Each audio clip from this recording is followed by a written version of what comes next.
background is France, but the movie is shot in Belgium. The racial discrimination also happened in Belgium after knowing Sophie was an immigrant from Poland.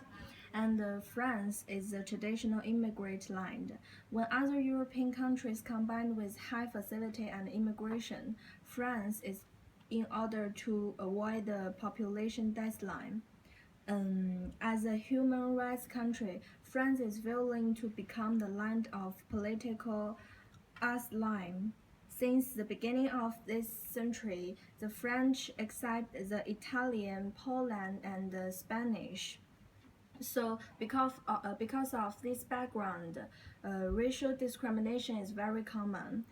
Um, and the guy and the girl grow up together and fall in love. But both of them are afraid to express their love because there is a cruel obstacle between the lover. It is poverty gap. As for the poverty gap, as we can see from the movies, Sophie is a Polish girl, and when they were in primary school, she was always bullied by other children. And Julian's father slapped the girl when he first met her. So this problem is very serious. And 10 years later, when they grow up, Julian has high social status, but Sophie was a waitress. And people's marriage have to establish with thinking about social stratification. Two people which have totally different income, working experience, knowledge, um, and so on. They are not perfectly matched, so they cannot be together.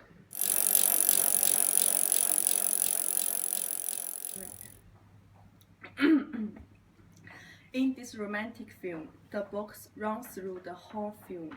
The box and key lead the story, and it is witness to their games. At the beginning of the film, the box on the floor indicates the final result. The story like fairy tale, the emotion of people due to a carousel of magic books. They play the game called Dare or Not Dare. Describing class.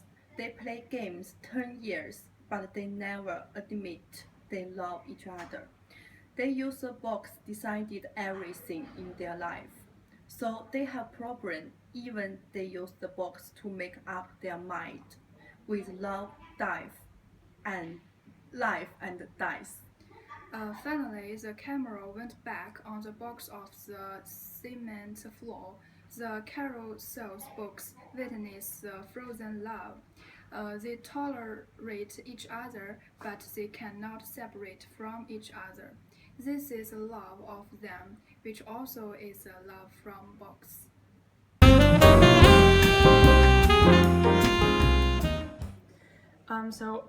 As we have discussed in class, love is a culturally produced concept. It's a social construct and therefore has different meanings and characteristics attached to it.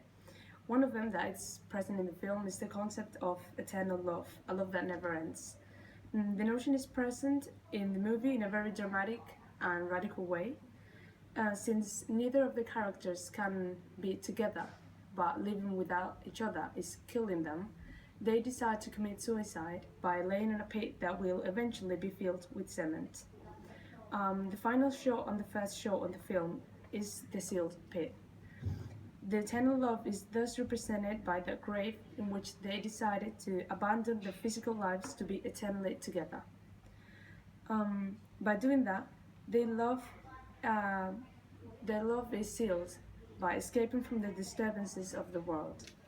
The meaning that I personally think the movie is trying to transmit is the tearing apart the romantic idea of the eternal love. The film tells us that it's not as beautiful as it may sound. It's selfish and unreachable, and the only way that such a thing could exist is by putting an end on their lives. I think this movie indicates the sense of where love is limitless, where they were inseparable with each other.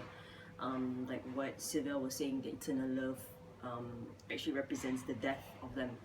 And another effect was that how the movie grew and how their love grew with each other was the identitarian love, which transmitted into a unifying love, where identitarian love, I categorize it in the sense that they had that friendship love, where love was from the furthest. In another sense as well, when you talk about the unification of love, I think somehow or rather when they were growing up, they grew fond of each other, but they were never together. Sorry, and that unification of love actually transmitted when they portray that eternal love to them was to die together, and that's when the love represented something important to them, you know. And at the same time, wherever they were, like let's say, because in the movie they had that long 10-year period where they didn't meet and this and that, but after that 10 years, what brought them back together was that small box, you know, bringing them together and playing the game again. So that's how their eternal love actually works. And when you talk about the eternal love in the city space in Belgium where it was shot, this is to say that their love transmitted from that identitarian love where it started in Belgium, and it grew into unification love where it also ended in Belgium.